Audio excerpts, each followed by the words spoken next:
हाँ ऑफलाइन तो नहीं हो रही ना ऑफलाइन नहीं, क्लास। वो रिकॉर्डेड वीडियोस देखता हूँ आई थिंक। लेकिन फायदा लाइव में ही रहता है, एटलीस्ट आप हाँ रिकॉर्डिंग देते हो बोर नहीं तो होते, वरना रिकॉर्डेड तो सो में। जाते हैं। और ऊपर से फिर आप पूछ नहीं सकते ना बीच में कुछ, अगर आपको डाउट होगा तो। ऐसा अरे जो होता है बच्चे नहीं जनरल। लेते ना, वो बच्चे वैसे भी हम्म। नहीं पूछते थे। अच्छा, ऐसा है। हाँ चलिए कुछ कोई नहीं। कुछ एक दो पूछते हैं, वो आ जाते हैं। वो प्रमोद नाम का बच्चा है एक, वो हाँ वो भी नहीं पूछता आया है, है। वो तो शायद आ रहा होगा। भास्कर ने ज्वाइन किया है। Good morning Bhaskar.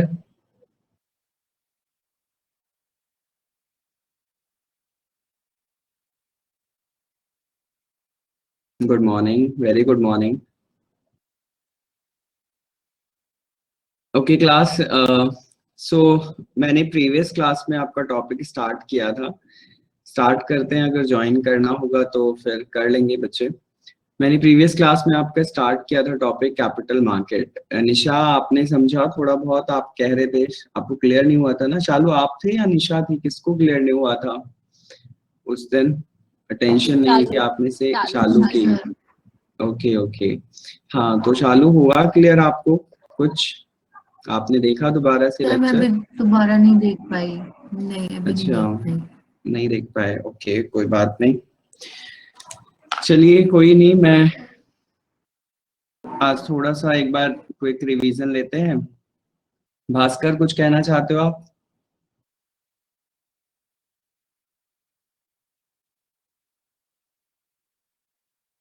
Authorised capital बता दूं? ओके बताता हूं अभी।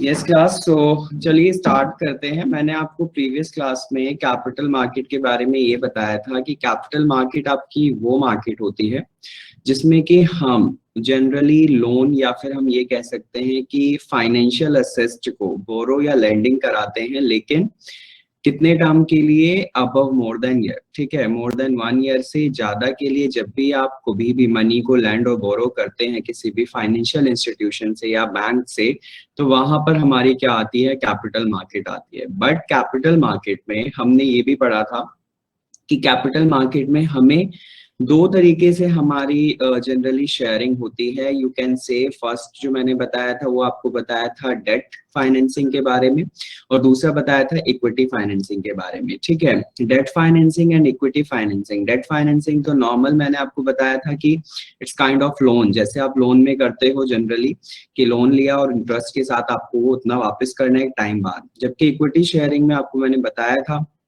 इक्विटी फाइनेंसिंग में आप कभी भी मनी लैंडिंग करते हैं तो आपको शेयर या as a shareholder work करना पड़ता है। तो आप उस कंपनी से शेयर खरीदते हैं और जितने का शेयर लेते हैं आप उतने के शेयर होल्डिंग करके वहां का उतने का हिस्सेदार बन जाते हैं, ठीक है। ये आपका इक्विटी फाइनेंसिंग में होता था। उसी के साथ मैंने आपको एक चीज बताई थी कि हमारे कैपिटल मार्केट में जनरली, जैसे कि कैपिटल मार्केट का रेगुलेटर आई टोल्ड यू कि सेबी था, ठीक है। सेबी जो है कैपिटल मार्केट को रेगुलेट करता था, और सेबी यही देखता है कि किस कंपनी को या किस फाइनेंशियल इंस्टीट्यूशन को कैपिटल मार्केट में लाया जा सकता है, उसकी एलिजिबिलिटी, रैंक और कैसे परफॉर्मेंस है उसकी, ओवरऑल ये डिटेक्ट की जाती है। तब जाकर कैपिटल मार्केट में उसको एलिजिबिलिटी के हिसाब से आने के लिए अब मौका मिलता है। उसके साथ साथ जैसे ही सेबी किसी मार्केट में मतलब किसी भी कंपनी को कैपिटल मार्केट में लाने के लिए अलाउ करता है, आने के लिए अलाउ करता है, तो उस कंडीशन में होता क्या है कि जैसे भास्कर पूछ रहे हैं, तो अगर कंपनी सपोज किसी भी कंपनी को जो नीड होती है पैसे की, फॉर एग्जांपल 10 लाख उसके पास थे, मैंने जो एग्जांपल दिया था आपको, और 5 लाख की उसको नीड थी। 10 लाख का जरूरत थी, 5 लाख उसके पास थे, 5 लाख की नीड थी। तो एक्चुअल में सेबी के थ्रू वो क्या कहेगा, सेबी उसको अलाउ करेगा कि तुम अपने शेयर जारी करो, शेयर इंट्रोड्यूस करो। अब शेयर इंट्रोड्यूस के टाइम पर कंपनी को जरूरत 5 लाख की थी, तो उसने सेबी के पास यही बोला कि मुझे 5 लाख की जरूरत है। तो सेबी ने उसे अलाउ किया 5 लाख के शेयर जारी करने के लिए, लेकिन उसको ना ये बोल दिया कि आप आपकी परफॉर्मेंस को देखते हुए मैं आपको एक अपर लिमिट दे रहा हूं कि आप इतने तक के शेयर जारी कर सकते हैं, ठीक है, कि आप इतने तक के शेयर जारी कर सकते हो। और वो जो अपर लिमिट की कैपिटल होती है उस अपर लिमिट कैपिटल को हम नाम देते हैं ऑथराइज्ड कैपिटल का। इट मींस 5 लाख तक के तो शेयर जारी कर लेगा, लेकिन सपोज उसे ये बोल दिया गया कि आप 15 लाख तक के शेयर और निकाल सकते हो, तो वो कैपिटल कहलाती है ऑथराइज्ड कैपिटल। ठीक है, साथ के साथ मैंने ये भी बताया था कि जनरली जितने लोग उस शेयर्स में, जो शेयर्स इंट्रोड्यूस कराए जाते हैं, इंटरेस्टेड होते हैं, उसको नाम दिया जाता है सब्सक्राइब्ड कैपिटल का। ठीक है, और जनरली सब्सक्राइब्ड कैपिटल में दो टाइप के कैपिटल्स आती हैं। वन इज ऑफ कॉल्ड आपकी ओवर सब्सक्राइब्ड कैपिटल, और एक इस आपकी कहलाती है डाउन सब्सक्राइब्ड। ओवर सब्सक्राइब्ड या फिर under subscribed you can say. Over subscribed में क्या होता है कि अगर कभी भी किसी भी पर्सन या कोई भी एक शेयर जो कंपनी जारी कर रही है उसमें ज्यादा लोग इंटरेस्टेड हो जाए, 5 लाख के शेयर से लेकिन ज्यादा लोगों ने इंटरेस्ट दिखाया है, तो वो ओवर सब्सक्राइब हो जाता था। लेकिन अगर कम लोग इंटरेस्टेड हैं तो वो क्या कहलाता था, अंडर सब्सक्राइब कहलाता था। बाकी जिस शेयर्स के लिए ऑलरेडी पेमेंट हो चुकी होती है उन हम शेयर्स को क्या नाम देते थे, पेड अप कैपिटल का नाम देते थे। ठीक है, और अगर जो लोग इंटरेस्टेड हैं लेकिन अभी तक उन्होंने पे नहीं किया है, अभी बस ऐसे ही बीच में अटका के रखा हुआ है, उन्होंने खरीदेंगे नहीं खरीदेंगे, उनको जनरली कॉल करके बुलाया जाता है, पूछा जाता है। ऐसी चीजों के लिए हम ऐसे कैपिटल को नाम देते हैं कॉल्ड अप कैपिटल का। ठीक है, so first one authorised capital बताया था, जो कि एक ओवर लिमिट दी जाती है, अपर लिमिट दी जाती है। फिर सब्सक्राइब्ड कैपिटल बताया था, सब्सक्राइब्ड कैपिटल में दो capital, over subscribed, under subscribed, and called up capital और पेड अप कैपिटल। ठीक है, ये चीज मैंने आपको बताई थी। क्लियर हुआ भास्कर? भास्कर क्लियर हुआ आपको ऑथराइज्ड कैपिटल? ठीक है, सो ये बात बताने के बाद मैंने आपको बताया था कि इंडियन कैपिटल मार्केट में जो आपके वर्क करते हैं सब एक ऑर्गेनाइजेशन के तौर पर, एक कोलैबोरेशन में, वो आपके कौन कौन है, मार्केट इंस्ट्रूमेंट्स, इंटरमीडिएरीज, रेगुलेटर और प्लेयर्स, ये सारे मैंने बताए थे। उसके बाद हम डिस्कशन कर रहे थे security board of exchange, security and exchange board of India यानी सेबी के फंक्शन के बारे में। ये protective function and development function मैं करा चुका था और रेगुलेटरी फंक्शन भी करा चुका था। ठीक है, उसी के साथ equity and financing and debt financing मैंने आपको, आफ्टर दैट मैंने आपको बताया था, ये नहीं कराया मैंने आपको, टाइप्स ऑफ शेयर्स इशूड नहीं कराया। ठीक है, क्लास देखो होता क्या है, टाइप्स ऑफ शेयर्स इशू से पहले ना आपको एक चीज बताना चाहूंगा मैं। यहाँ पर जो मैंने आपको बताया था कि हमारी ना कैपिटल मार्केट में दो टाइप ऑफ मार्केट मेन है, आपको यहाँ पर चार्ट में मेंशन है वो, एक सेकेंड, दिस वन।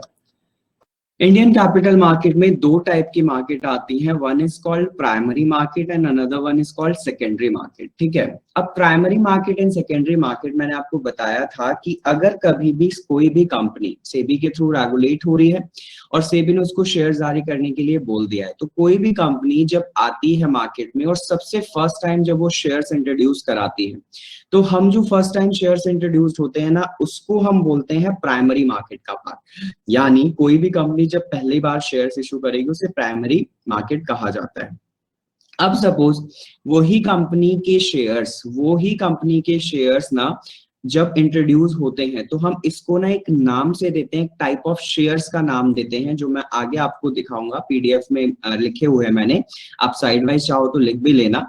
ऐसे जो शेयर्स सबसे पहले जब कंपनी इंट्रोड्यूस कराती है, इनको नाम दिया जाता है आईपीओ का। ठीक है, इनिशियल पब्लिक ऑफरिंग, आईपीओ होता है इनिशियल पब्लिक ऑफरिंग। नाम से पता चल रहा है कि जो सबसे पहले पब्लिक को इनिशियल किया जा रहा है, पब्लिक को ऑफर किया जा रहा है, वो टाइप ऑफ शेयर्स किसमें आते हैं, प्राइमरी मार्केट में आते हैं। ठीक है, अब सपोज करो सेकेंडरी मार्केट की अगर मैं बात करूं, तो सेकेंडरी मार्केट में कभी भी, जैसे मैंने एक कंपनी ने शेयर जारी करे, मैं उसका पहला इन्वेस्टर बन गया। ठीक है, अब अगर मैं वो फर्स्ट इन्वेस्टर हूं और मैं अपने शेयर जो मैंने उस कंपनी से खरीदे हैं उसकी शेयर्स लेकर मैं किसी दूसरे इन्वेस्टर को सेल कर दूं, ठीक है, मैं फर्स्ट इन्वेस्टर हूं, दूसरे इन्वेस्टर को सेल कर दिया, सेकंड इन्वेस्टर यानी, तो ऐसे टाइप ऑफ मार्केट को हम किसका नाम देते हैं, सेकेंडरी मार्केट का नाम देते हैं। तो कैपिटल मार्केट में दो टाइप की मार्केट आती है, primary market and secondary market. ठीक है, अब होता क्या है, सेकेंडरी मार्केट में ना फर्स्ट इन्वेस्टर से सेकंड इन्वेस्टर को शेयर्स जा रहे हैं, जब फर्स्ट इन्वेस्टर से सेकंड इन्वेस्टर को जाते हैं तो it's kind of a second hand आपके शेयर्स हो गए ना, सेकंड हैंड शेयर्स हो गए। तो सेकंड हैंड शेयर्स जनरली हमारे कहलाते हैं आफ्टर मार्केट्स भी, यानी हम सेकेंडरी मार्केट को पेपर में आफ्टर मार्केट भी लिखा हुआ देखते हैं। और इवन आप कभी न्यूज़पेपर जब फॉलो करोगे लाइक इकोनॉमिक टाइम्स वगैरह, तो उसमें ना आपको ये चीजें आती हैं और वहां पर ये वर्ड मेंशन जो करते हैं ये एडिटर्स, ये यही मेंशन करते हैं कि वहां पर आफ्टर मार्केट का मतलब क्या है कि वो शेयर्स दूसरी बार इशूड हुए हैं, ठीक है। तो आप ये याद रखिएगा कि पेपर में अगर पूछा जाए कि आफ्टर मार्केट कौन से मार्केट को कहा जाता है कैपिटल मार्केट में, तो दैट इज सेकेंडरी मार्केट, ठीक है। अब होता क्या है, सपोज करो class, first type of shares मैंने बताया कि जब कंपनी कोई भी फर्स्ट टाइम शेयर्स लाती है तो वो आईपीओ कहलाते हैं, ठीक है। और वो किस में आते हैं, प्राइमरी मार्केट में आते हैं, इनिशियल पब्लिक ऑफरिंग में, ठीक है। अब अगर कोई भी कंपनी सपोज करो उसी टाइप के शेयर दूसरी बार जारी करे, सबसे पहले उसने एक टाइप के शेयर जारी करे आईपीओ, और अब वो दूसरी बार कोई शेयर्स ला रही है उसी टाइप के, तो हम जनरली उन शेयर्स को नाम देते हैं एफपीओ का। एफपीओ का मतलब होता है follow on public offering, follow on public offering, ठीक है। तो एफपीओ आईपीओ के बाद आते हैं, तो हम ये कह सकते हैं आईपीओ एफपीओ दोनों प्राइमरी मार्केट का पार्ट हो सकते हैं, क्योंकि एक के बाद दूसरा आ रहा है। बाकी दोनों को हम किस में लेकर जा सकते हैं, सेकेंडरी मार्केट में लेकर जा सकते हैं, क्योंकि एक इन्वेस्टर आईपीओ भी ले सकता है, एफपीओ भी ले सकता है। सपोज मैं पहली बार जब शेयर्स जारी हुए थे मैंने तब भी शेयर्स खरीद लिए, ठीक है, और फिर मैंने सेकेंड टाइम पर उसी कंपनी ने दूसरे टाइप के शेयर्स निकाले, मैंने तो भी खरीद लिए। अब मैं पहला इन्वेस्टर हूं, मैंने दोनों टाइप के शेयर्स खरीद लिए और मैं उन दोनों टाइप के शेयर को किसी दूसरे इन्वेस्टर को सेल कर रहा हूं, तो उस कंडीशन में मैं उनको किस में ले जा रहा हूं, सेकेंडरी मार्केट में ले जा रहा हूं, ठीक है। सो प्राइमरी मार्केट से सेकेंडरी मार्केट में ये दोनों टाइप के शेयर्स जाते हैं। तो एक आईपीओ बताया, एक एफपीओ बताया, ठीक है। क्लियर हो रहा है क्लास? क्लास क्लियर हो रहा है?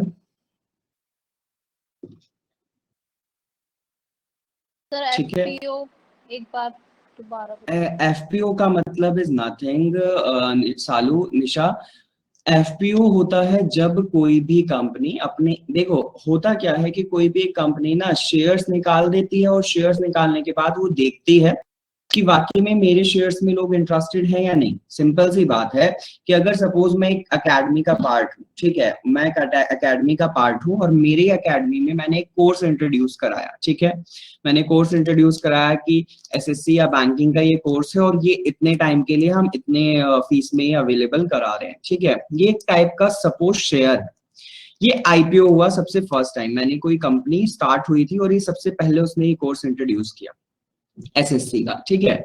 अब सपोज करो इसमें ना 50 मैंने सीट्स निकाली थी और 50 सीट्स के लिए 50 स्टूडेंट्स इंटरेस्टेड हो गए थे, ये आईपीओ का पार्ट बन गया, ठीक है। अब सपोज मैं ना सेकेंड टाइम पे कुछ और चीज निकाल रहा हूँ, लाइक मैंने कोर्स निकाल दिया कि सीटेट कराते हैं हम, और सीटेट का कोर्स यहाँ पर इतने बच्चों की सीट्स है और इतनी फीस में कराया जा रहा है। अब ये सेकेंड टाइप ऑफ जैसे मैंने कराया उसी कंपनी में, ये कहलाता है एफपीओ। एफपीओ का मतलब follow on public offering, it means उसी के साथ मैंने फॉलो अप बना दिया अपना कि एडिशनल शेयर्स लेकर आ रहा हूं मैं कुछ अनदर टाइप्स की, लेकिन है वो प्राइमरी बेसिस पर, मतलब वो है कंपनी में उसी में जो ऑलरेडी वहां पर एग्जिस्ट कर रही है, ठीक है। तो इस टाइप के शेयर्स को हम क्या बोलते हैं, FPA, follow on public offering, ठीक, क्लियर? क्लियर हुआ ना? सो अब देखिएगा, अब सपोज करो ये दोनों चीजें प्राइमरी से सेकेंडरी में पहुंचती हैं, ये दोनों टाइप ऑफ शेयर्स, ठीक है। अब होता क्या है, थर्ड टाइप ऑफ शेयर्स आते हैं जिनको हम बोलते हैं rights issue share, rights issue share, ठीक है। अभी आगे की पीडीएफ में आएगा राइट्स इशू शेयर, मैं ओपन कर देता हूं उसको, उस पेज को। सी यहाँ पर public issues, initial public offering और फर्दर पब्लिक ऑफर या फॉलो ऑन पब्लिक ऑफरिंग भी बोलते हैं, ठीक है, एफपीओ। बाकी अब जो आ रहा है ये है आपका थर्ड टाइप जिसको हम बोलते हैं राइट्स इशू। अब राइट्स इशू क्या होता है क्लास? राइट्स इशू का मतलब होता है जब सपोज करो मैं किसी एक कंपनी का एक इन्वेस्टर बन चुका हूं, मैंने कंपनी में इन्वेस्ट कर दिया, मैंने उसके शेयर्स खरीद लिए। अगर कोई भी कंपनी अपने क्लाइंट्स बना लेती है और कुछ स्पेसिफिक क्लाइंट्स को वो ये देख लेती है कि these clients are very useful, very fruitful for me, उसी इन्वेस्टर्स को या उन्हीं क्लाइंट्स को मैं सिर्फ शेयर जारी करूंगी, या कंपनी वो सोचती है कि मैं वो शेयर सिर्फ उनको दूंगी जो मेरे ऑलरेडी एग्जिस्टिंग कस्टमर्स हैं। तो अगर सपोज कोई भी कंपनी ऐसा करती है तो उस कंडीशन में वो शेयर जो कंपनी अपने एग्जिस्टिंग क्लाइंट्स के लिए इशू करती है, जिनका ऑलरेडी राइट हो चुका है क्योंकि वो शेयर होल्ड करते हैं कहीं ना कहीं कंपनी का, इस टाइप की शेयर्स को हम नाम देते हैं राइट्स इशू का। ठीक है, नाम से पता चल रहा है राइट्स इशू, जिस पर किसी का राइट ऑलरेडी हो, इस टाइप के शेयर्स को हम क्या बोलते हैं, राइट्स इशू। और वो राइट क्यों है, क्योंकि वो उस कंपनी का पहले से पहले शेयर होल्ड करते हैं कहीं ना कहीं। ठीक है, तो देखिएगा यहाँ पर लिखा भी है ना, राइट इशू शेयर्स और convertible securities are offer to the existing shares holders at the concessional rate, और उनको कंसेशनल रेट पर वो अवेलेबल कराया जाता है, और a stipulated date fixed by the company itself. Company उसे फिक्स करती है खुद कि मैं एग्जिस्टिंग कस्टमर्स को कितने रुपीस में दूंगी ये शेयर, और क्या क्या इसका टाइमिंग रहेगा। साथ के साथ the main aim of issuing right shares is to raise additional funds by offering shares to existing equity share holder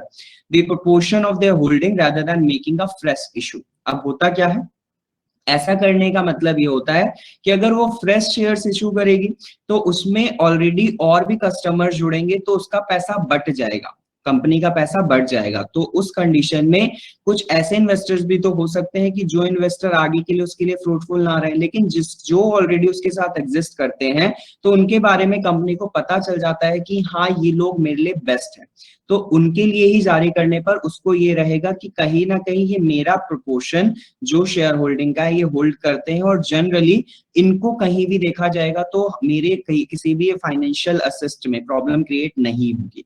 तो इस कंडीशन में राइट्स इशू ज्यादातर शेयर किए जाते हैं, ये राइट्स इशू का मेन मुद्दा रहता है। ठीक है, उसके साथ साथ अगर हम बात करें अनदर टाइप ऑफ इश्यूज की, this is fourth type of issues. Actually ना जो मैंने दोनों बताए हैं आपको, इनिशियल पब्लिक ऑफरिंग और एफपीओ, आईपीओ और एफपीओ जो बताए हैं, वो एक टाइप का दो टाइप है। इट मींस फर्स्ट जो टाइप था ना, यहाँ पर देखोगे अगर आप, तो ये पब्लिक इशू था। पब्लिक इशू का मतलब जो पब्लिक के लिए फर्स्ट टाइम इशू किए जा रहे हैं, तो उसमें आईपीओ और एफपीओ था, जबकि मैंने इनको डिवाइड करके बताया है। ठीक है, तो दूसरी टाइप आपके आ गए यहाँ पर जो लिखे हुए हैं rights issue, and third type private placement.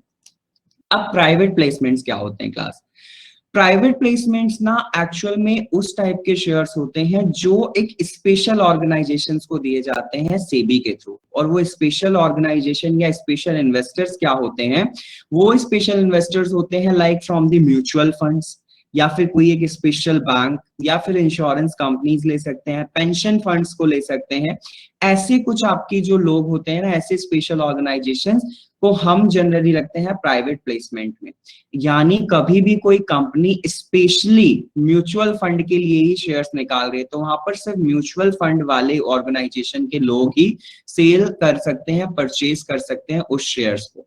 तो हम ऐसे टाइप ऑफ शेयर्स को नाम देते हैं प्राइवेट प्लेसमेंट का। ठीक है, और इनकी एलिजिबिलिटी के हिसाब से होता क्या है कि म्यूचुअल फंड वालों के लिए अलग एलिजिबिलिटी रखी जाती है सेबी के लिए, और इंश्योरेंस कंपनीज के लिए अलग रखी जाती है, पेंशन फंड्स वाले जो है उनके लिए अलग रखी जाती है। तो ये कंडीशन मैचअप करती है, इसमें नॉर्मल लोग नहीं जा सकते, वो कहीं ना कहीं जुड़े होने चाहिए इससे, म्यूचुअल फंड से, इंश्योरेंस कंपनी से, इन सब से जुड़े होंगे तो ही वो क्या कर सकते हैं, प्राइवेट प्लेसमेंट में अपने आप को रखकर शेयर्स खरीद सकते हैं। ठीक है, और प्राइवेट प्लेसमेंट में अगर मैं बात करूं तो दो टाइप के शेयर्स आते हैं, one is called preferential issues और क्वालिफाइड इंस्टीट्यूशनल प्लेसमेंट, क्यूआईपी। ठीक है, होता क्या है, देखो जनरली हमारे यहाँ पर प्रेफरेंशियल इश्यूज में वो आते हैं प्राइवेट प्लेसमेंट जो कुछ स्पेशल कंपनीज हैं या कुछ ऐसे वेंचर्स हैं जो कि ना बहुत हद तक जाने माने हैं। लाइक आप अगर बात करें कोई ऐसी कंपनी जो कि बहुत ज्यादातर वो कंपनीज जो कि प्राइवेट लिमिटेड है, खासकर प्रेफरेंशियल इश्यूज में ज्यादातर वो कंपनीज आती हैं जो कि प्राइवेट लिमिटेड होती हैं, और उनको ना बहुत टाइम से देखा जा रहा है कि वो ग्रोन अप कंपनीज हैं। देखो मैं ज्यादा नहीं कहूंगा, लेकिन यू नो दैट कि बहुत सी ऐसी कंपनीज है लाइक एमआरएफ टायर्स ले लो। ठीक है। MRF टायर्स ले लो या फिर आप कुछ अनदर कंपनीज भी ले सकते हो जो कि बहुत बड़े लेवल पे काम कर रही है और बहुत पुरानी कंपनीज है, तो उन कंपनीज का देखा जाता है रैंक कि कितनी वो अपग्रेड रही है। तो ऐसे जो प्राइवेट प्लेसमेंट में ऐसे शेयर्स इश्यूज किए जाते हैं किसी स्पेशल प्राइवेट कंपनीज के लिए, लिमिटेड कंपनीज के लिए, उनको प्रेफरेंशियल इश्यूज का नाम दिया जाता है, ठीक है। प्रेफरेंशियल बेसिस पर, जनरली प्रेफरेंशियल का नाम ही है कि उनको प्रेफरेंस दिया जा रहा है उनकी कंपनी की रैंक के हिसाब से, उनके स्टेटस के हिसाब से, ठीक है। दूसरे टाइप ऑफ शेयर्स जो आते हैं प्राइवेट प्लेसमेंट में, वो आते हैं qualified institutional placement, QIP। QIP generally, QIP में ना ऐसी कुछ ऑर्गेनाइजेशन लिस्टेड है जो कि ना अपनी मतलब अपनी एक जो शेयर्स हैं उनको ना कन्वर्ट नहीं करते। फॉर एग्जांपल यहाँ पर शेड्यूल्ड कमर्शियल बैंक है, शेड्यूल्ड कमर्शियल बैंक जो कि मैंने बता रखा है कि RBI के सेक्शन 2 में है, RBI के सेक्शन 2 वाले शेड्यूल्ड कमर्शियल बैंक। कुछ पेंशन फंड्स भी हम लेते हैं इसमें, और साथ के साथ कुछ वेंचर्स भी हैं, म्यूचुअल फंड्स भी हैं। अब देखो प्राइवेट प्लेसमेंट तो दोनों टाइप को क्लियर कर रहा है, लेकिन प्राइवेट प्लेसमेंट में प्रेफरेंशियल स्पेशली कंपनी के लिए है, और QIP आपका स्पेशली किसके लिए है, पेंशन फंड्स के लिए, कैपिटल फंड्स के लिए, पब्लिक फाइनेंशियल इंस्टीट्यूशंस के लिए, ठीक है, जैसे मुथूट फाइनेंस है और आपका LIC है, इन सब के लिए आपका कौन है, QIP, ठीक है। तो वहां पर QIP वाले शेयर्स इश्यूज होंगे, जबकि कंपनीज के थ्रू प्रेफरेंशियल वाले शेयर्स इश्यूज होते हैं, ठीक है। क्लास क्लियर हुआ? क्लास क्लियर हुआ आपको? These type of shares paper में ना सच पूछो आपका समझ के चलो, आपसे ना डेफिनेशन आ जाएगी और डेफिनेशन के साथ उसका टाइप पूछ लिया जाएगा। ऐसा पूछ लिया जाएगा कि these type of shares are issued by the issued for the mutual funds, किस कैटेगरी में लाई करते हैं दीज टाइप ऑफ शेयर्स, तो ये आपके QIP में लाई करेंगे। अगर प्राइवेट लिमिटेड कंपनीज के लिए कुछ शेयर्स हैं तो वो किस में लाई करते हैं, वो आपके प्रेफरेंशियल इश्यूज में लाई करते हैं, ठीक है। ऐसे तरीके से क्वेश्चन आएंगे। एट लास्ट ना मैंने अभी क्योंकि कुछ टॉपिक्स के तो छूट गए हैं, लेकिन उन टॉपिक को मैं कवर अप करूंगा क्लास। मैंने इस क्लास के लिए, इवन जिस क्लास में मैं ये टॉपिक कराता हूँ उनके लिए मैंने लास्ट में ना इसमें क्वेश्चंस रखे हैं टॉपिक से रिलेटेड। इस पूरे टॉपिक में जो भी कॉन्सेप्ट हम पढ़ेंगे ना उससे रिलेटेड लास्ट में मैंने MCQs रखे हैं, तो हम उनको डिस्कस करेंगे, ठीक है, जिससे कि आपको ये क्लियर होगा कि ये क्वेश्चन इस टाइप से बन जाएगा इसका, ठीक है। सो ये आपका थर्ड टाइप हो गया क्लियर शेयर्स में, ठीक। अब आता है अनदर टाइप जो हमारा प्लेसमेंट में ही है, placement private placement issues shares में, that is institutional placement program IPP, ठीक है। अब इंस्टीट्यूशनल प्लेसमेंट प्रोग्राम IPP क्या होते हैं? जनरली IPP में जनरली कुछ ऐसी चीजें आती हैं जिसमें ना हम ये बोल सके कि वो पब्लिक, ये शेयर्स ना एक तो पब्लिक के लिए होते हैं, ठीक, और पब्लिक के लिए कैसे होते हैं, वो पब्लिक जो कि ना एक जानी मानी हस्ती काइंड ऑफ है। फॉर एग्जाम्पल हमारी कुछ ऐसे लोग हैं जो लोग ना, आप जैसे कि मैं बात करूं कि ये टाटा बिरला या फिर आप अंबानी को ले ले, इस टाइप के लोगों के लिए ना ये प्रोग्राम है। बट कुछ ऐसे लोग भी जिनका ना शेयर होल्डिंग कैपेसिटी बहुत ज्यादा है, या फिर आपको अगर मैं बताऊं तो ये आपको पता है कि हमारे, मैंने थोड़ा सा आपको हिंट भी दिया था कि हमारे स्टॉक एक्सचेंजेस हैं BSE और NSE। आपको ये मैंने बताया था कि बॉम्बे स्टॉक एक्सचेंज और एक आपका नेशनल स्टॉक एक्सचेंज, ये आपके स्टॉक एक्सचेंजेस हैं जहां पर शेयर्स का एक्सचेंज किया जाता है, ठीक है। इन शेयर्स के एक्सचेंज में ना एक आपका मतलब रीडिंग स्केल है, या फिर आप कह सकते हो इंडेक्स है, जिसके थ्रू ना शेयर्स का अप एंड डाउन देखा जाता है, जिसको सेंसेक्स बोला जाता है और निफ्टी 50 बोला जाता है, ठीक है। जैसे NSE में निफ्टी 50 होता है और आपका BSE में आपका सेंसेक्स होता है, ठीक। तो ऐसे शेयर्स में ना हर किसी इन्वेस्टर का एक रैंक डिटरमाइन होता है, और उस रैंक डिटरमाइन में हम इंडिविजुअल बेसिस पर देखते हैं कि इस पर्सन के थ्रू इतने शेयर्स को होल्ड किया गया था और ये इतना अपग्रेड रैंक पर पहुंचा है, ठीक है। तो जनरली ऐसे टाइप ऑफ शेयर्स को हम बात करें ना तो इंस्टीट्यूशनल प्लेसमेंट प्रोग्राम में आते हैं ये, जो कि हमारे कुछ ऐसे शेयर्स को प्रमोट करते हैं जहां पर इंडिविजुअल लेवल पर और साथ के साथ उस इंडिविजुअल लेवल से जुड़े हुए जो भी इंस्टीट्यूशन है, इट मींस एक इंस्टीट्यूशन है और उसमें 10 लोग हैं इन्वेस्टर्स, तो उन 10 लोगों को तो प्रमोट किया ही जाएगा, उन 10 लोगों के साथ उस इंस्टीट्यूट को भी क्या किया जाएगा, प्रमोट किया जाएगा, या फिर उस इंस्टीट्यूट को भी नाम में रखा जाएगा कि हाँ ये इंस्टीट्यूट रैंकिंग 1 पे चल रहा है according to the shareholding. तो ऐसे जो शेयर्स होते हैं वो आपके किस में जाते हैं, आईपीपी में जाते हैं, ठीक। एंड उसके बाद आता है fourth type of, that is called offer for sale. अब ऑफर फॉर सेल नाम से पता चल रहा है, बहुत इजी सा है कि अगर क्लास कभी भी सपोज करो कि कोई शेयर्स नहीं बिके, ठीक है, अगर कोई शेयर्स नहीं बिकते और नहीं इंटरेस्टेड है कोई भी लोग, तो होता क्या है कि बहुत सी कंपनी ना ऐसी होती हैं कि अपने उन शेयर्स को ना ऑफर्स में इंट्रोड्यूस कराती है। पहले वो बेच रही थी, सपोज 100 रुपीज का था कोई एक शेयर और 100 का ही बेच रही थी, लेकिन अब कंपनी को लगा कि लोग इंटरेस्टेड नहीं है या कम इंटरेस्ट दिखा रहे हैं, तो कंपनी ने क्या करा, उसको ना ये बोल दिया कि हम इसको 80 रुपीज में बेचेंगे। तो वहां पर उसने उस शेयर्स पर ना कुछ ऑफर निकाल दिया, ऐसे शेयर्स को हम नाम देते हैं ऑफर फॉर सेल, ठीक है।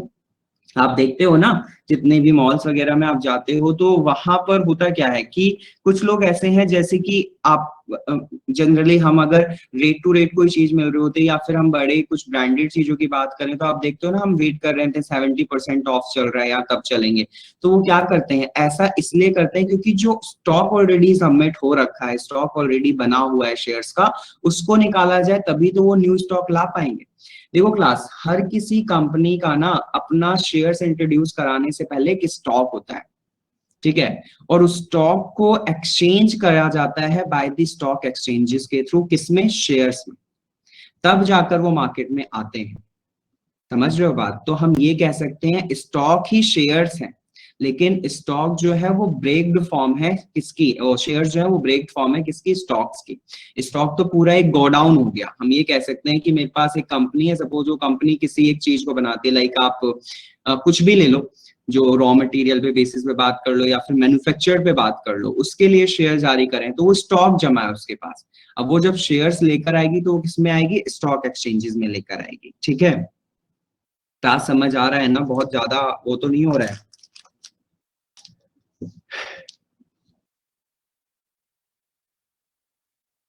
आ रहा है, ओके। सो इस टाइप के हमारे जो शेयर्स होते हैं ना वो ऑफर फॉर सेल में जाते हैं, जब कभी भी कोई कंपनी किसी भी चीज को ऑफर्स में इंट्रोड्यूस कराती है, ठीक। सो देखिएगा क्लास, अब होता क्या है क्लास, कभी कभी ना होता ये है, आपको मैंने टाइप्स ऑफ बैंक अकाउंट्स कराए थे और आपको टाइप्स ऑफ बैंक अकाउंट्स में मैंने आपको डीमेट अकाउंट बताया था, ठीक है। मैंने आपको ये बताया था कि डीमेट अकाउंट वो अकाउंट होता है जो जनरली ट्रेडिंग पर्पस के लिए ओपन कराया जाता है, ठीक है, और उसमें हम शेयर्स का लेन देन करते हैं, क्योंकि मनी का लेन देन ना करके वो जनरली शेयर्स को जो होल्ड करते हैं उसकी ट्रेडिंग के लिए लोग डीमेट अकाउंट खुलवाते हैं ज्यादातर। अब होता क्या है क्लास, अगर कभी भी ना डीमेट अकाउंट नहीं होता, suppose for example demat account नहीं है, सबसे पहली बात तो वो इंसान एक तो अपनी वो नहीं कर सकता, ट्रेडिंग नहीं कर सकता शेयर्स में, ठीक, सबसे बड़ी बात। दूसरी बात होता क्या है कि अगर क्लास सपोज करो कि मैं एक एग्जांपल देता हूं आपको, आप सुनना इसे ध्यान से ना, फिर आपको एक चीज बताऊंगा इसी से रिलेटेड, लेकिन इस एग्जांपल को ध्यान से सुनना। होता क्या है क्लास की, अगर सपोज कोई भी इंस्टीट्यूट जिसे 10 लाख की जरूरत थी, ठीक है, अब 10 लाख की जरूरत थी किसी इंस्टीट्यूट को और उस इंस्टीट्यूट ने ना अपने शेयर जारी करें। अब शेयर्स उसने जारी किए, सपोज करो उसने ना शेयर जारी करे हैं और शेयर जारी करने के लिए 2 लोग पहुंच गए, मैं पहुंच गई और भास्कर पहुंच गए जो शेयर जारी करे हैं उसको खरीदने के लिए, ठीक है। कंपनी ने 10 लाख के शेयर जारी कर रखे हैं। अब अगर सपोज करना कि मैं हूं और मैंने ना कंपनी को बोला है कि मैं ना आपके 5 रुपए के हिसाब से, कंपनी ने 5 रुपए के हिसाब से और 4 रुपए के हिसाब से शेयर जारी करें। सपोज कंपनी ने 5 रुपए के हिसाब से और 4 रुपए के हिसाब से शेयर जारी कर रखे हैं। एक शेयर का रुपीज एक टाइप में 5 है और एक शेयर का जो रुपीज है वो आपका 4 रुपए, ठीक है। एग्जाम्पल दे रहा हूं, छोटे लेवल पे दूंगा तो आप आसानी से समझ पाओगे। एंड सपोज करो मैं ना कंपनी के पास पहुंचा और मैंने कंपनी को कहा कि मैं ना आपके 1 लाख शेयर खरीदूंगा 5 रुपए वाले, ठीक है, मैं आपके 1 लाख शेयर खरीदूंगा 5 रुपए वाले। अब कंपनी के 1 लाख शेयर 5 रुपए के हिसाब से, यानी कंपनी के मैं कितने शेयर्स खरीद रहा हूँ, कितने रुपए के शेयर खरीद रहा हूँ, 5 लाख के, ठीक है। एंड सपोज कंपनी के दूसरे टाइप के शेयर जो कि 4 रुपए वाले शेयर हैं, वो भास्कर गया और भास्कर ने कहा कि मैं कंपनी के 2 लाख शेयर खरीदूंगा, वो 4 रुपए वाले, ठीक है। तो कंपनी के 2 लाख शेयर्स 4 रुपए वाले जब भास्कर ने बात की, तो यानी भास्कर कितने रुपए इन्वेस्ट करेगा अपने, टोटल 8 लाख रुपए। 2 लाख शेयर्स लेगा 4 रुपए के हिसाब से, तो टोटल कितने हो गए, 8 लाख हो गए ना, 8 लाख हो गए ना क्लास, समझ पा रहे हो। मैंने कहा कि मैं 1 लाख शेयर खरीदूंगा 5 रुपीज के हिसाब से, वो 5 लाख के शेयर हो गए। भास्कर ने कहा 2 लाख शेयर खरीदेगा, वो 4 रुपए के हिसाब से वो 8 लाख के हो गए। अब क्लास टोटल शेयर्स खरीदने की बात कितने की हो गई, मैं अगर बात कर रहा था तो 5 लाख के मेरे शेयर्स हो गए, भास्कर बात कर रहा था तो भास्कर के 8 लाख के शेयर हो गए। कंपनी ने शेयर्स कितने के जारी किए थे, 10 लाख के शेयर्स, लेकिन टोटल बन कितने के रहे हैं शेयर्स खरीदने वाले जो आए हैं, टोटल 13 लाख के, 13 लाख के हुए ना, 8 में भास्कर के 5 मेरे, 13 लाख हो गए। उस कंडीशन में अब सपोज करो कंपनी को, होता क्या है, मैंने कंपनी को सिर्फ बोला हुआ था 1 लाख शेयर के लिए, भास्कर ने बोला हुआ था 2 लाख शेयर के लिए। कंपनी को पैसा किससे ज्यादा मिलेगा, भास्कर से, क्योंकि भास्कर 8 लाख का इन्वेस्ट करने वाला है, मैं कितने का इन्वेस्ट करने वाला था, सिर्फ 5 लाख का। अब कंपनी ने सोचा कि हम ना भास्कर को पहले उसके शेयर्स पूरे दे देते हैं 8 लाख के। अब जब कंपनी भास्कर को 8 लाख के शेयर अगर देती है ना, इस कंडीशन में कंपनी ने क्यों डिसाइड किया, क्योंकि कंपनी को भास्कर ज्यादा देने वाला है, पैसे इन्वेस्ट ज्यादा करने वाला है, तो वो भास्कर की तरफ ज्यादा चल गई। और उस कंडीशन में भास्कर को तो प्रॉफिट हुआ ही हुआ, जो कंपनी को प्रॉफिट हुआ ना, इस टाइप ऑफ प्रॉफिट को हम बोलते हैं सुपर नॉर्मल प्रॉफिट। क्या हम बोलते हैं, सुपर नॉर्मल प्रॉफिट, ठीक है। अब जब सुपर नॉर्मल प्रॉफिट कहा जाता है, दूसरी कंडीशन में भास्कर को तो उसने दे दिए, लेकिन मुझे नहीं दिए शेयर्स। मैंने बोला था 1 लाख शेयर खरीदूंगा 5 वाले, 5 लाख के हिसाब से। कंपनी के पास 10 लाख थे, 8 लाख वाले 8 लाख के शेयर्स वो ऑलरेडी दे चुकी है। बचे कितने कंपनी के पास, 2 लाख के शेयर। अब कंपनी क्या कहेगी, कंपनी मुझे ये कहेगी कि भाई हम ना आपको सिर्फ 2 लाख के शेयर दे सकते हैं, क्या आप इंटरेस्टेड हो। अब सपोज करो कि मैं 5 लाख इन्वेस्ट करना चाहता था, मैंने जो 5 लाख रुपए अपने रख रखे थे, वो 5 लाख रुपए मेरे सेविंग अकाउंट में, ठीक है, सेविंग अकाउंट में थे, मैंने उनको कहीं इन्वेस्ट नहीं किया। लेकिन जब कंपनी ने मुझे ये इंट्रोड्यूस करा दिया कि मैं आपके 2 लाख के शेयर आपको दे सकता हूँ सिर्फ, तो मैं कंपनी से कहने लगा कि ठीक है, मैंने 2 लाख के शेयर ले लिए। तो आप एक बात बताओ, जो बचे हुए 3 लाख रुपए थे, मैंने अब तक वो कहीं इन्वेस्ट नहीं किए, देखा जाए तो मेरे पास उसका इंटरेस्ट भी नहीं बना। लेकिन अगर मैं कहीं इन्वेस्ट कर देता या कहीं और शेयर होल्डिंग में लगा देता, तो क्या पता वो मुझे अच्छा पैसा दे देता, समझ रहे हो। तो उस कंडीशन में मुझे जो होगा वो क्या होगा, एक एबनॉर्मल लॉस होगा। एबनॉर्मल लॉस का मतलब होता है क्लास कि जो पैसा मैंने रखा हुआ है अपने पास, उस पैसे को मैंने इन्वेस्ट नहीं किया, just because I am waiting for that company will give me that share in which I just actually want to invest that money, fine. जितने पैसे को मैं इन्वेस्ट करना चाहता हूं, उस इन्वेस्टमेंट को मैंने कहीं किया नहीं है, और कंपनी एक्चुअली मुझे वो उतने शेयर्स दे भी नहीं रहे, तो मुझे वहां पर क्या होगा, एक लॉस होगा, जिसको हम क्या नाम देंगे, एबनॉर्मल लॉस नाम देंगे, ठीक। तो अब देखो, इस चीज से बचने के लिए कि कंपनी का ये चीज ना हो, ऐसा ना करे कंपनी की शेयर्स नहीं बचे और वो बाद में मुझे कम शेयर्स होल्ड कराए और मेरा पैसा भी कहीं इन्वेस्ट नहीं हो पाया और ना मेरे पास उतना इंटरेस्ट आ पाया उस पैसे का, तो इस चीज से बचने के लिए ना, एक तो आपका डीमेट अकाउंट इंट्रोड्यूस किया गया, डीमेट अकाउंट इंट्रोड्यूस हुए, साथ के साथ एक आपका सिस्टम लाया गया। डीमेट अकाउंट तो लाया गया इस चीज से बचने के लिए, साथ के साथ एक सिस्टम लाया गया जिसको नाम दिया गया ASBA. ASBA is ASBA। And ASBA क्या होता है class, ASBA is just nothing, ASBA is basically, यहां पर मैं दिखाता हूं आपको, ASBA is application supported by blocked amount. Application supported by blocked amount, ये क्या है अब ये समझना, ठीक है क्लास। आपको ये इतना एग्जांपल क्लियर हुआ, मैंने क्या बताया आपको, पहले ये बता दो मुझे।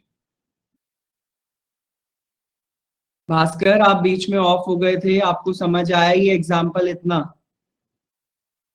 निशा आपको आया?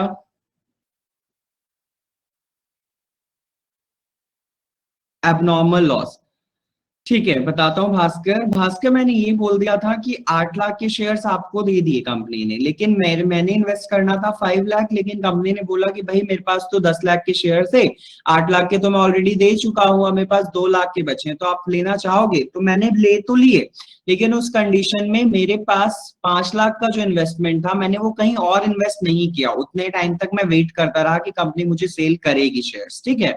अब जब कंपनी ने मुझे 2 लाख की शेयर दिए हैं, 3 लाख मेरे पास ऑलरेडी बचा हुआ, मैं उसका कोई इंटरेस्ट नहीं ले पाया, कहीं उसे और इन्वेस्ट नहीं कर पाया, तो उस कंडीशन में मेरे को बनता है एक लॉस जिसको हम बोलते हैं एबनॉर्मल लॉस, ठीक है। और एबनॉर्मल लॉस की कंडीशन से बचने के लिए आपकी एक न्यू सिस्टम लॉन्च किया गया, डीमेट अकाउंट तो लॉन्च किया ही गया, डीमेट अकाउंट तो लाया ही गया, दूसरा एक सिस्टम, एक एप्लीकेशन लाया गया जिसको नाम दिया गया असबा का, जो आपको स्क्रीन पे दिखाई दे रहा है ASBA, that is called application supported by blocked amount. अब देखो होता क्या है, इस असबा के थ्रू एक्चुअल में क्या कंडीशन लाई गई वो मैं बता रहा हूं, अब सुनना। सेम एग्जांपल है, सेम एग्जांपल जो मैंने बोला हुआ है ना, इसी को सुनते हुए चलना है, इसी में ऐड ऑन कर रहा हूं। कंपनी ने 10 लाख के शेयर जारी कर रखे थे, मैं इन्वेस्टर था और भास्कर इन्वेस्टर था, ठीक है। अब सपोज करो हम दोनों के पास ना डीमेट अकाउंट और सेविंग अकाउंट दोनों है, ठीक है। मेरे पास भी सेविंग अकाउंट है, भास्कर के पास भी, और डीमेट अकाउंट भी। अब हुआ क्या कि सपोज मैंने ना अपने सेविंग अकाउंट में 15 लाख रुपए सबमिट कर रखे, ठीक है। मैंने अपने अकाउंट में 15 लाख रुपए जमा कर रखे हैं सेविंग अकाउंट में, ठीक। एंड भास्कर के अकाउंट में सपोज 20 लाख रुपीस, ठीक है, 20 लाख रुपए। अब हुआ क्या, भास्कर चाहता था कितने का इन्वेस्टमेंट करना, 8 लाख का इन्वेस्टमेंट चाहता था ना, तो अब भास्कर का 8 लाख रुपए, क्योंकि भास्कर 8 लाख के शेयर लेना चाहता था, तो सेविंग अकाउंट में भास्कर के 8 लाख रुपए को क्या कर दिया जाएगा, ब्लॉक्ड कर दिया जाएगा, ठीक है। किसके थ्रू, क्योंकि वो डीमेट अकाउंट लेकर आया हुआ है, और डीमेट अकाउंट किसके लिए है, शेयर्स की ट्रेडिंग के लिए। And same as saving account मेरे पास भी था, और मेरे पास 15 लाख रुपए थे, और मैं कितने का इन्वेस्टमेंट चाहता था, 5 लाख का।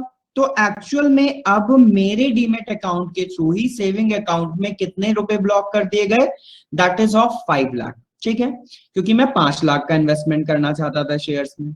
अब होता क्या है, सपोज करो कंपनी ना 45 दिन बाद ऑफर करती है कि अब हम शेयर्स बेचना शुरू कर रहे हैं, और एक्चुअल में मैं भास्कर को, मतलब कंपनी ने बोला कि भास्कर को हम 8 लाख के शेयर्स दे देंगे, ठीक है। कंपनी ने 10 लाख के शेयर्स दे रखे, 8 लाख के शेयर्स भास्कर को देने की बात की, तो अब भास्कर के 8 लाख रुपए उसमें से डिडक्ट हो जाएंगे। अब एक चीज और याद रखिएगा क्लास, कि भास्कर के जो 8 लाख रुपए ब्लॉक हो रखे थे ना, 20 लाख टोटल थे भास्कर के पास, 8 लाख ब्लॉक हो रखे थे, तो भास्कर निकाल कितने सकता था पहले अपने, सिर्फ और सिर्फ 12 लाख रुपए, 12 लाख रुपीज निकाल सकता था वो।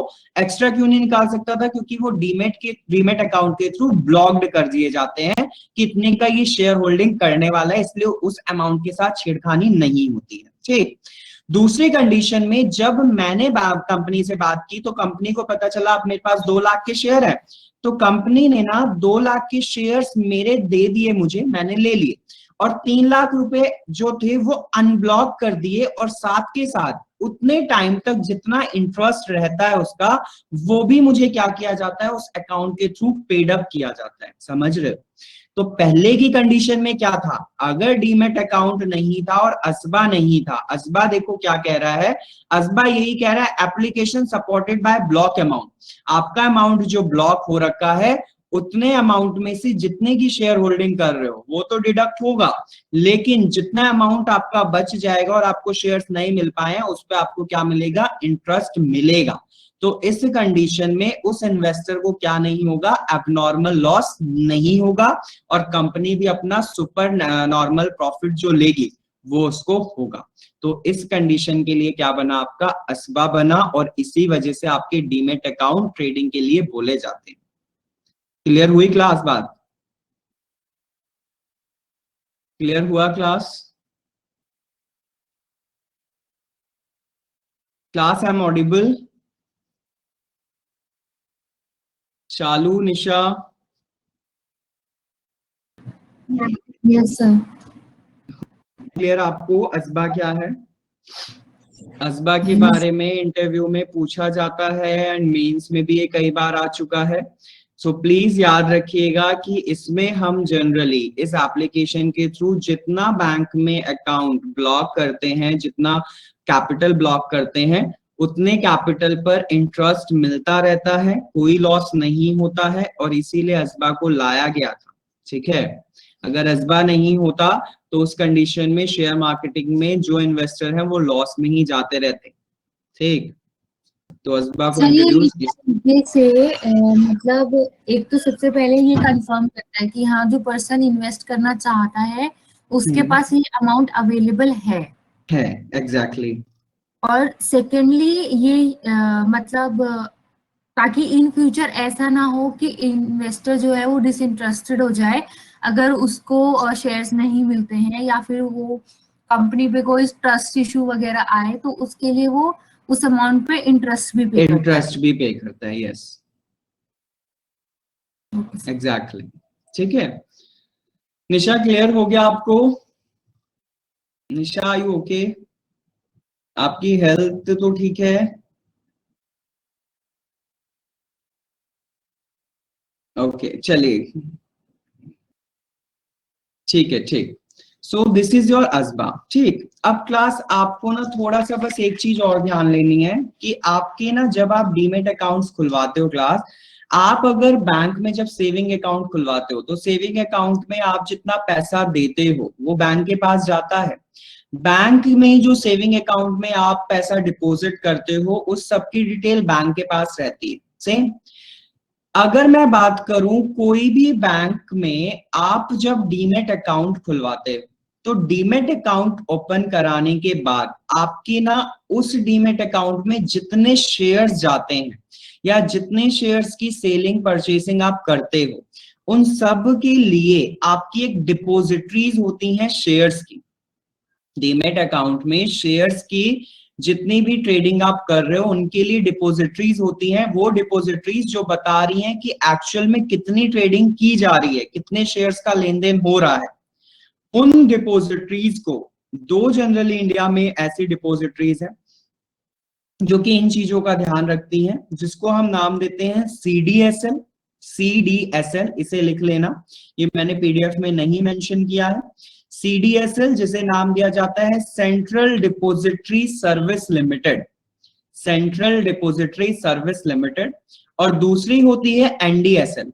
एनडीएसएल का मतलब national security depository limited, national securities depository limited. समझे बात?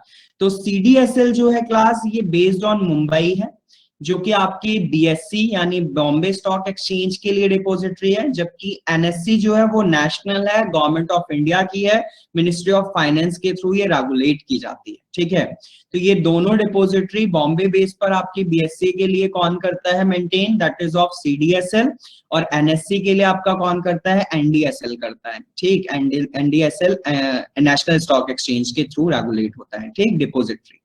तो ये डिपॉजिटरी क्या करती है, शेयर्स की जितनी भी होल्डिंग है और ट्रेडिंग हो रही है उन सब का डिटेल अपने पास रखती है। ठीक, और क्लास जनरली जो बैंक अकाउंट या जो बैंक डीमेट अकाउंट ओपन करने की परमिशन देते हैं वो हमारे पार्टिसिपेंट बैंक कहलाते हैं। किसके लिए, डीमेट अकाउंट के लिए। तो आप ये कह सकते हो पार्टिसिपेंट्स का मतलब, आप सिंपल सी बात है कि जो अपने आप को पार्टिसिपेट करा रहे हैं ट्रेडिंग के लिए डीमेट अकाउंट में, that is called participate bank. क्योंकि हर एक बैंक अब तो डीमेट अकाउंट खुलवाने लगा है, या हम हर किसी बैंक में डीमेट अकाउंट अपना ओपन करा सकते हैं। पहले के टाइम पर ऐसा नहीं था, कुछ स्पेशल बैंक ही डीमेट अकाउंट की परमिशन देते थे। तो अब के टाइम पे तो ज्यादातर पार्टिसिपेटरी बैंक्स हैं, लेकिन अब के टाइम, पहले के टाइम पर ऐसा नहीं होता था। ठीक, तो ये चीज याद रखिएगा। ठीक है क्लास। सो अब देखिएगा थोड़ा सा मैं आपको यहाँ पर लेकर चलूंगा एक चीज पर जो शायद मैंने आपको पिछली क्लासेस में नहीं बताई होंगी। कैपिटल मार्केट के इंस्ट्रूमेंट्स, अब तक हम कैपिटल मार्केट की सारी चीजों में एक ही तो चीज पढ़ते आ रहे हैं, that is shares. Capital market किस पे वर्क कर रही है? शेयर्स पर। तो अगर देखा जाए ना तो कैपिटल मार्केट में, जैसे मैंने मनी मार्केट में बता रखे थे आपको, ट्रेजरी बिल्स और कमर्शियल पेपर, पार्टिसिपेटरी नोट और आपका प्रोमिसरी नोट, ये सब मैंने बताए थे ना, डिमांड ड्राफ्ट। इसी तरीके से कैपिटल मार्केट में भी आपके दो इंस्ट्रूमेंट्स हैं जनरली, और दोनों इंस्ट्रूमेंट्स बहुत हद तक सेम ही है। जैसे कि हमारे first type of capital instrument की अगर मैं बात करूं तो वो है आपका स्टॉक। स्टॉक मैंने अभी बताया ही है। एक्चुअल में स्टॉक का मतलब क्या होता है? वो चीज जिसको हम इन फ्यूचर यूज करने वाले हैं, और अभी हमने उसका क्या कर रखा है, एक बहुत हद तक जमा कर रखा है उसको, और वो हमारे पास रिजर्व्ड है, ठीक, जिसको हम स्टॉक का नाम देते हैं। तो stocks are sold and bought by over a stock exchange. हम स्टॉक एक्सचेंज जो कि दो हैं, बीएसई और एनएससी, उनको स्टॉक सोल्ड करते हैं, सेल करते हैं। सोल्ड करने के बाद वो उसको क्या करते हैं, शेयर्स में एक्सचेंज करते हैं, और तब जाकर वो मार्केट में लाए जाते हैं, ठीक है। तो जनरली कोई भी अगर हम बात करें, जब हम कंपनी की बात करते हैं तो कंपनी जब स्टॉक को खरीदती है तो वो कंपनी क्या कहलाती है? शेयर होल्डर कहलाती है। क्योंकि अगर हम बात करते हैं सिर्फ स्टॉक की, तो स्टॉक तो हर कोई रख सकता है, लाइक फार्मर्स भी अपना स्टॉक रखते हैं, गेहूं का, चावल का। ऐसे ही अनदर कंपनीज अपने लेवल पर जो मैन्युफैक्चर कर रही हैं, जो बना रही हैं, उन सबका स्टॉक रखती हैं, ठीक है। और हम जैसे ही उसको कन्वर्ट करा लेते हैं शेयर में, तो हम उसके क्या बन जाते हैं? शेयर होल्डर बन जाते हैं उस कंपनी में, उस स्टॉक के, ठीक है। साथ के साथ अगर मैं बात करूं बॉन्ड की, तो class bond is nothing, bond is kind of like, आपको मैंने ट्रेजरी बिल्स बताए थे। ट्रेजरी बिल्स मैंने बताया था ना कि जब गवर्नमेंट को पैसे की नीड होती है तो वो आरबीआई के थ्रू ट्रेजरी बिल्स इंट्रोड्यूस कराती है। इसी टाइप से कुछ कंपनीज क्या करती हैं, कंपनीज जनरली ऑर्डर इशू करती हैं, और वो शेयर जो कंपनी डायरेक्टली इशूड कर रही है, वो आपके दूसरी कंपनीज के साथ मिलकर अगर ऐसा करती है तो वो कहलाते हैं बॉन्ड्स। जैसे ट्रेजरी बिल्स में गवर्नमेंट और आपका आरबीआई मिक्स होकर काम कर रहा था ना, ऐसे ही अगर सपोज करो कोई एक कंपनी दूसरी कंपनी के साथ मिलकर अपने ट्रेडिंग को एक्सप्लोर करना चाहती है, बढ़ाना चाहती है, रेज करना चाहती है अपनी कैपिटल को, तो वहां पर हम क्या बोलते हैं? बॉन्ड्स बोलते हैं, ठीक है। सो ये दो कैपिटल मार्केट के इंस्ट्रूमेंट्स हैं, जिसमें कि आप कॉमन नेम दो, that is share, it's okay, ठीक है। उसी के साथ आपका अगर मैं बात करूं कैपिटल मार्केट के इंटरमीडिएरीज, कैपिटल मार्केट के इंटरमीडिएरीज वो इंटरमीडिएरीज जो कि इसमें इंक्लूड होती हैं कैपिटल मार्केट में, जो पैसे का लेन देन और लोन और आपकी इक्विटी शेयरिंग में, इक्विटी फाइनेंसिंग में इंक्लूड होती हैं। वो कौन कौन है? वो है आपकी स्टॉक एक्सचेंजेस, जिसमें आपको दो पढ़ने हैं, अभी मैं बताऊंगा, एनएससी और बीएससी। एमसीएक्स नहीं पढ़ना है। एमसीएक्स में वो आते हैं जो कॉमोडिटीज हैं, लाइक गोल्ड, लाइक डायमंड, ये आपकी एमसीएक्स में आती हैं। जनरली वो चीजें जिनको हम ये कह सकते हैं क्लास, वो जो कि हम प्रॉपर्टी के रूप में एक्वायर तो करते हैं, लेकिन मूवेबल, मूवेबल का मतलब प्रॉपर्टी तो एक ऐसी चीज हो गई कि वो इमूवेबल होती है, लेकिन मूवेबल में वो आती है कॉमोडिटीज जो कि हमारी मूव कर जाए, लाइक गोल्ड को हम एग्जांपल में लेते हो, वो एमसीएक्स में आती है। तो एमसीएक्स आपको नहीं पढ़ना है, ठीक है।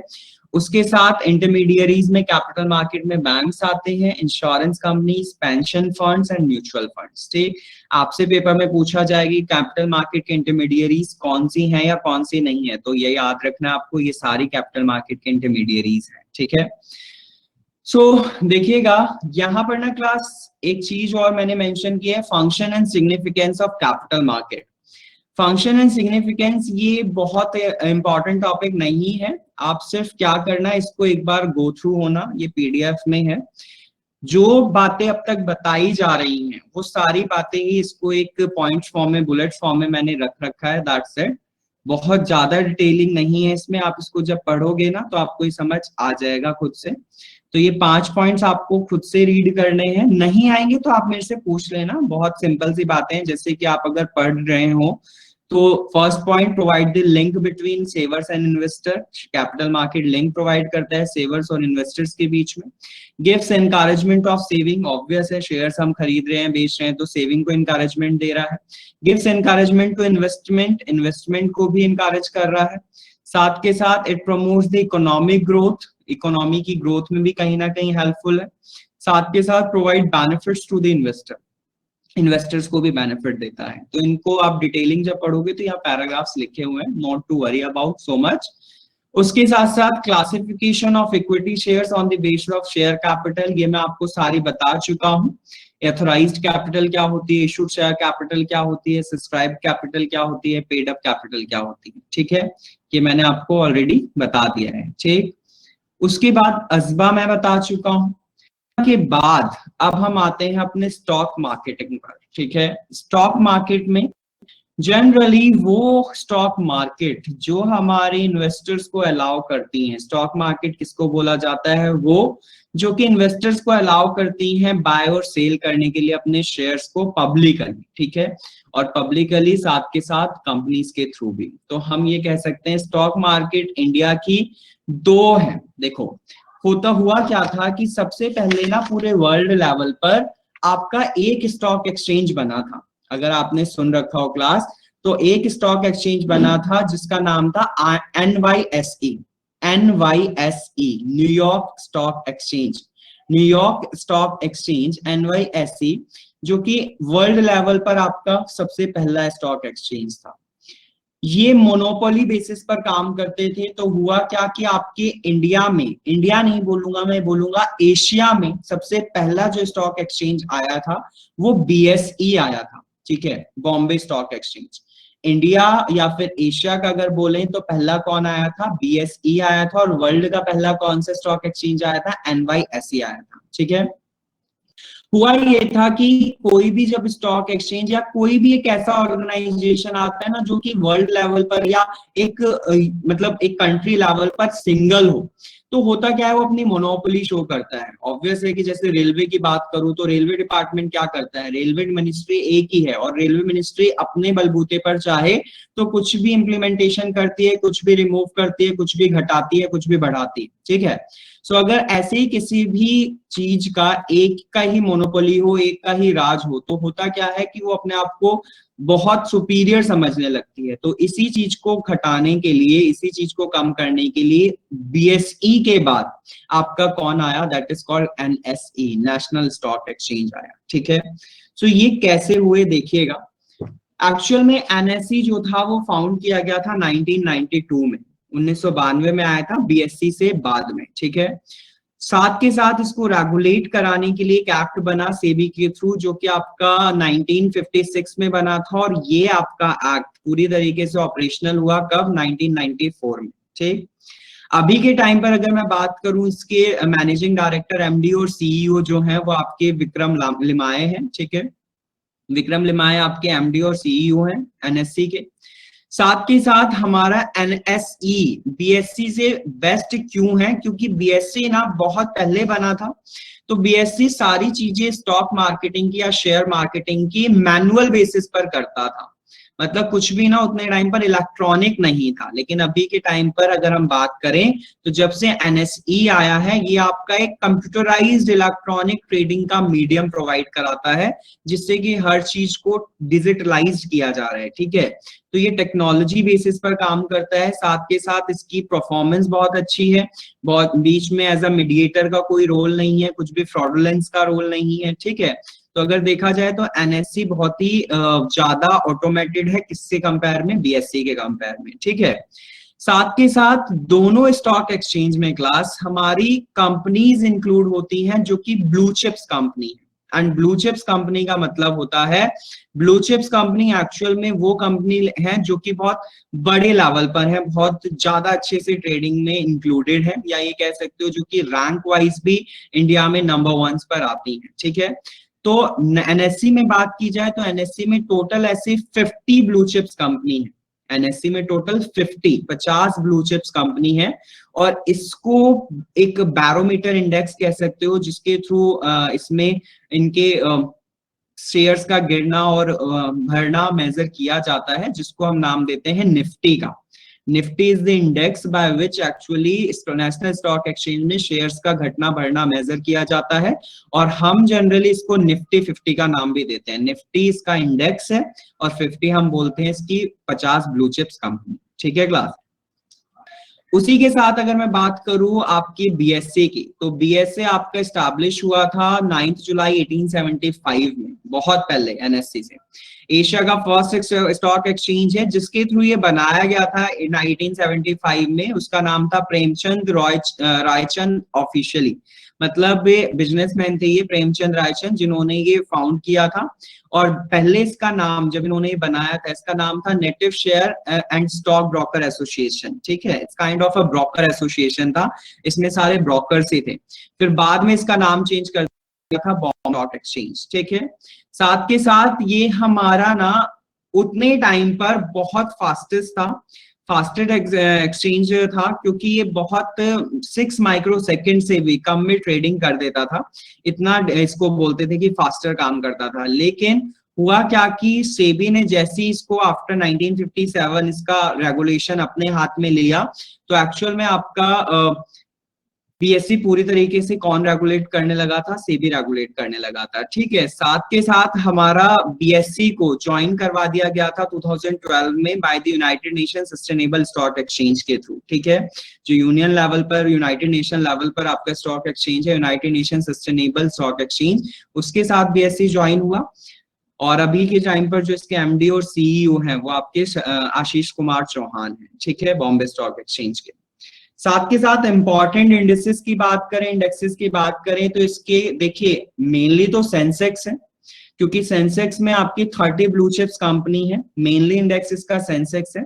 लेकिन कुछ अनदर इंडेक्स भी हैं बीएससी के, जैसे बीएससी 100, जिसमें कि वो 100 कंपनीज आती हैं जो कि ब्लू चिप्स के अलावा है।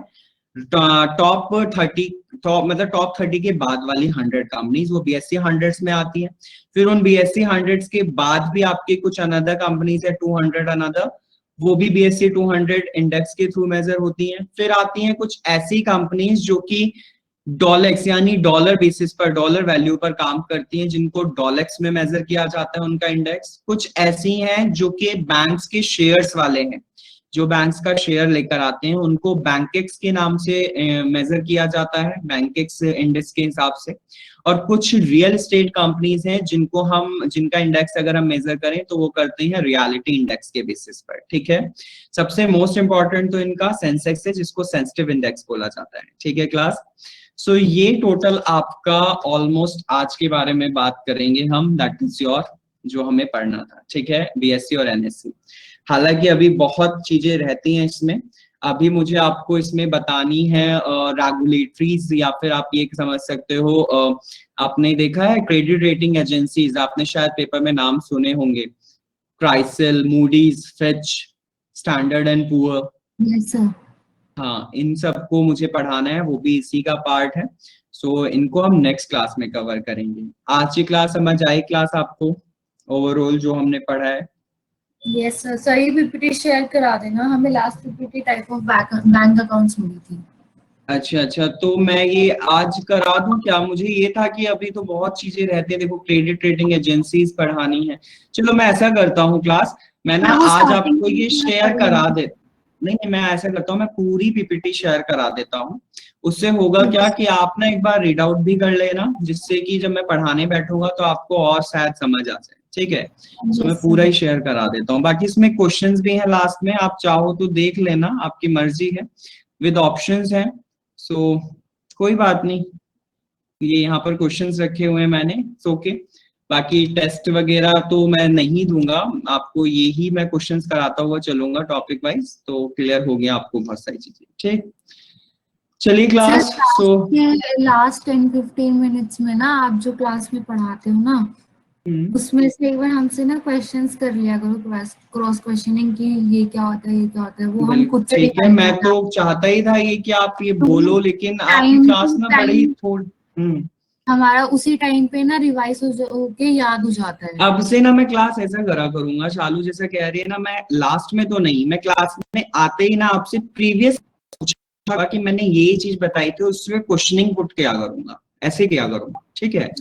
तो उससे आपको ये रहेगा कि मेरा मतलब ये भी रह जाएगा कि मैंने रिवाइज करा दिया एक तरीके से, और आपको भी मैं चेक कर लूंगा कि आपको कितना याद है, ठीक है। Exactly sir. हाँ, ठीक। चलिए क्लास, क्वालिटी में हमने यही किया, मैम जो पढ़ाती है वही क्लास के एंड में एक बार हमसे पूछ लेती है फिर नेक्स्ट क्लास अच्छा, के अच्छा। स्टार्टिंग में भी जितना पढ़ाया होता है वो सारा पूछ लेती है।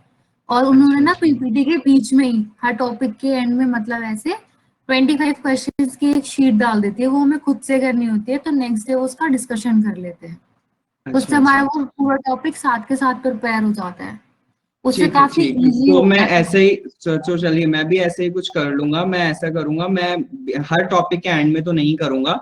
मैं सारे क्वेश्चंस रिलेटेड जो उस टॉपिक से होंगे, जैसे कैपिटल मार्केट का एक पूरा टॉपिक है, तो मैं लास्ट में जैसे मैंने इसमें किए हुए हैं, मैं ऐड करके आपको शेयर करूंगा, आप उसे पढ़ना। देन आफ्टर दैट अगर कोई भी क्वेश्चन नहीं हो पाता, समझ से बाहर है, तो उसे डिस्कस कर लिया करेंगे। ठीक है, ओके सर। ओके। चलिए क्लास, सो पढ़िएगा। Thank you so much for today.